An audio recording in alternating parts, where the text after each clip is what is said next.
Tanah ini akan dijual. Lokasinya di sebelah utara Polres Sleman, Yogyakarta. Ukuran tanah ini 1040 meter persegi, tetapi sangatlah tidak menarik bila ditawarkan dalam kondisi seperti ini. Itu sebabnya saya harus turun tangan. Ya, saya Bapak Cuket Fast, spesialis jasa potong rumput dan semak belukar. Dalam 5 hari saya akan membersihkan tanah ini. Apakah saya sanggup menyelesaikannya?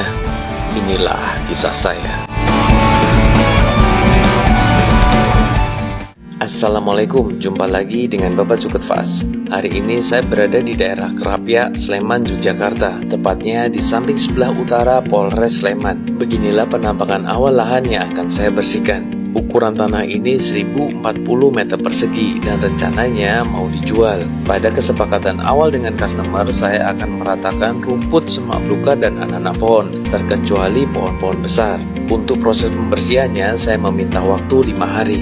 Semuanya saya kerjakan sendirian dan dibantu oleh mesin-mesin hebat saya. Mesin yang saya gunakan kali ini produk dari Tasco, seri 33 Pro. Mesin ini berbasis 2 tak. Saya memutuskan untuk menggunakan mesin ini dikarenakan saya butuh kelincahan. Mesin kedua yang saya gunakan yaitu blower, juga produk dari Tasco, seri EB500. Mesin ini juga 2 tak. Blower ini blower gendong ya, bukan blower jinjing yang seperti biasa saya gunakan. Dan mesin ketiga yang saya gunakan yaitu chainsaw mini dari Bosch, seri profesional GKE 18 volt 20. Walaupun dia elektrik dan barnya hanya 20 cm, tapi tidak bisa dianggap remeh. Perlengkapan safety sudah saya kenakan, mesin sudah saya cek, waktunya saya kerja. Pertama-tama, rumput dan semak belukar yang harus saya potong yaitu bagian depan. Setelah bagian depan sudah saya potong semua, sekarang saya bergerak ke sebelah utara. Saya potong rumput dan semak belukar yang mepet ke rumah ini. Pemilik rumah ini sudah berbaik hati kepada saya, dikarenakan motor saya diizinkan parkir selama 5 hari di teras depan rumahnya. Bagian utara sudah selesai, sekarang saya lanjut bagian selatan. Untuk bagian selatan ini berbatasan dengan tembok. Setelah bagian depan sudah saya potong semua, sekarang saya mengarah ke belakang. Untuk hari pertama ini saya fokus memotong rumput, semak belukar, dan anak-anak pohon. Untuk proses mengumpulkannya saya akan kerjakan di hari kedua. Jadi saya akan memotong semaksimal kemampuan saya. Setelah saya rasa cukup memotong rumput dan semak belukarnya, sekarang saya lanjutkan memotong anak-anak pohon. Walau chainsaw bos saya ini berukuran kecil, tapi dia bisa diandalkan. Pekerjaan saya jadi cepat dan mudah. Sekarang banyak yang bilang seperti ini kepada saya, "Bapak mah enak, alat-alatnya bagus-bagus, komplit lagi." Lah saya apa pak? Saya cuma punya 1 mesin potong rumput. Saya paling gak suka orang yang pesimis kayak gini. Saya mengawali usaha ini juga dari 1 buah mesin potong rumput. Waktu awal-awal banget saya ngawali usaha ini, tabungan saya hanya cukup untuk beli mesin potong rumput bekas. Saya beli online dan ternyata saya kena tipu. Uang sudah saya transfer, ternyata mesin tidak dikirim. Ya sudah, saya tetap positif thinking aja. Yang selalu saya yakini, apa yang sudah Allah ambil akan diganti dengan yang lebih baik. Oke, ceritanya kita lanjut nanti. Sekarang saya mau kerja dulu. Di hari pertama ini jam kerja saya sudah mau habis. Saya manfaatkan untuk mengumpulkan potongan-potongan anak pohon. Alhamdulillah, pekerjaan saya hari ini sudah selesai. Kita lanjut hari kedua. Pada hari kedua ini saya memutuskan untuk tidak ada menggunakan mesin potong rumput sama sekali. Saya akan bersihkan hasil potongan rumput dan semak belukar pada hari pertama kemarin. Inilah salah satu contoh yang paling saya tidak suka, yaitu membersihkan lahan di pinggir jalan. Yang membuat saya tidak suka yaitu kebiasaan membuang sampah sembarangan. Masih banyak masyarakat dari negeri Konoha ini yang suka membuang sampah sembarangan. Apalagi kalau mereka sudah ketemu lahan-lahan kosong seperti ini. Seenaknya saja mereka membuang, padahal ini tanah milik orang lain. Mereka lupa. Ingat, apapun yang kita lakukan semuanya akan dipertanggungjawabkan. Kembali ke pekerjaan. Alhamdulillah hari ini dari pagi sampai sore cuacanya mendung.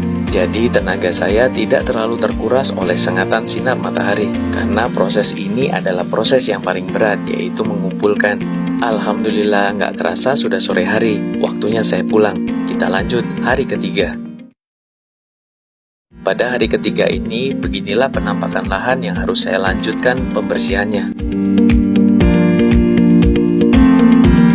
inilah pisau favorit saya yang biasa saya gunakan dalam bekerja. Produk dari Tasco ukuran 41 cm. Bagi saya, pisau ini ukurannya pas dan ketebalannya pun juga pas. Oke, saya sudah siap tempur, kita lanjutkan pekerjaan. Pada hari ketiga ini, saya fokus memotong rumput dan semak belukar saja. Untuk anak-anak pohonnya tidak. Dan sekalian langsung saya kumpulkan. Kenapa anak-anak pohonnya sekalian tidak saya potong? Dikarenakan saya butuh tempat untuk berteduh. Rencananya, untuk semua anak-anak pohon saya akan ratakan di hari kelima. Oh iya, menyambung cerita awal saya merintis usaha ini. Setelah saya kena tipu, saya tetap tidak patah semangat. Saya berusaha menabung lagi. Kali ini saya mau membeli mesin potong rumput baru saja. Dan alhamdulillah tabungan saya terkumpul. Dan saya membeli mesin potong rumput yang harganya di bawah 1 juta. Prinsip saya dalam mengawali usaha, jangan pernah mengemis atau meminta bantuan kepada orang lain. Dari situlah biar Allah menilai ikhtiar kita. Ups, gak kerasa, waktu sudah sore. Kita lanjut hari keempat. Pada hari keempat ini, saya masih fokus membersihkan rumput dan semak belukar, sekalian mengumpulkan. Saya lanjutkan cerita mengawali usaha saya. Setelah mesin potong rumput sudah saya beli, saya tidak langsung menawarkan jasa saya. Saya pelajari dulu seluk-beluk mesinnya, mulai dari kelebihan dan kekurangannya, mulai dari perbaikan dan spare part-nya. Kemudian saya asah skill saya, sampai saya rasa cukup mengasah skill, kemudian saya pelajari target customer saya. Setelah semuanya dipelajari, baru saya menawarkan jasa saya. Wah, nggak kerasa sudah sore aja, waktunya saya pulang. Cerita yang tadi kita lanjut di hari kelima ya, yaitu hari terakhir. Pada hari kelima atau hari terakhir, saya sudah tidak ada memotong rumput dan semak belukar lagi. Saya fokus meratakan semua anak-anak pohon dan mengumpulkannya. Kembali ke cerita mengawali usaha ini, keraguan awal saya menjalani usaha ini sama dengan keraguan kalian semua, yaitu kan gak setiap hari ada orderan Pak, gimana cara menafkahi keluarganya? Keraguan dan ketakutan saya akhirnya hilang ketika saya berhasil membangun personal branding dan bisa membuat portfolio yang bagus. Akhirnya banyak orang yang percaya dengan kemampuan saya, dan alhamdulillah orderan banyak berdatangan dan jadwal saya selama 1 bulan itu selalu penuh. Biasanya di musim kemarau waiting list paling cepat itu 1 minggu, tetapi bila musim penghujan waiting listnya bisa sampai 1 bulan. Kuncinya yakin saja sama rezeki Allah. Nggak usah pedulikan komentar manusia, mereka berkomentar aja nggak mikir, ngapain terus kita mikirin? Alhamdulillah, adzan zuhur sudah berkumandang. Waktunya saya istirahat. Saya lagi rindu sama Allah. Saya ingin curhat. Terima kasih ya Allah atas kesempatan kerja yang Engkau berikan sampai saat ini. Tanpamu, hamba bukan siapa-siapa, lemah dan tidak bisa apa-apa. Bila semua ini membuat hamba lalai terhadap-Mu, ambillah kembali. Hamba rindu padamu ya Allah. Peluk hamba ya Allah. Hamba lemah. Aku tak buru-buru sembuh, tak ingin pura-pura kuat. Ada hari yang masih sepi, tapi tak seperti dulu lagi. Aku belajar berdamai dengan luka dan kenangan. Menangis bukan lemah, tapi bagian dari perjalanan. Pelan tapi pulih, langkahku belum sempurna, tapi aku tetap berjalan. Walau kadang harus jatuh lagi. Seberat apapun ujian dalam hidup kita, tenang saja.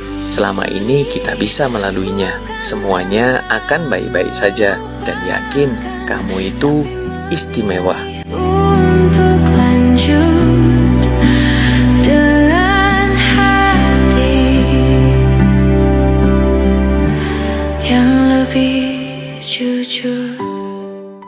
Jam istirahat sudah selesai, saya lanjutkan pekerjaan. Saya lanjutkan lagi memotong anak-anak pohon. Dan ini adalah deretan anak-anak pohon yang terakhir. Setelah semua anak-anak pohon sudah saya ratakan dan saya potong pendek-pendek, sekarang waktunya mengumpulkan. Alhamdulillah, hampir semua proses sudah saya kerjakan. Sekarang tahap terakhir yaitu blower. Blower yang saya gunakan ini blower gendong. Tenaganya, wow, luar biasa. Tapi menggunakan blower seperti ini jangan di lingkungan yang padat penduduk ya. Apalagi musim kemarau, waduh, bisa protes semua itu tetangga. Bukan karena suaranya, tapi debunya. Alhamdulillah, akhirnya pekerjaan saya selama 5 hari di sini sudah selesai. Dan seperti inilah hasilnya. Bila Anda berminat berinvestasi membeli tanah ini, silakan menghubungi nomor di bawah ini. Ini adalah nomor langsung pemiliknya.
Terima kasih sudah menonton video petualangan saya kali ini. Sampai jumpa lagi di video saya selanjutnya. Bye. Assalamualaikum. Tapi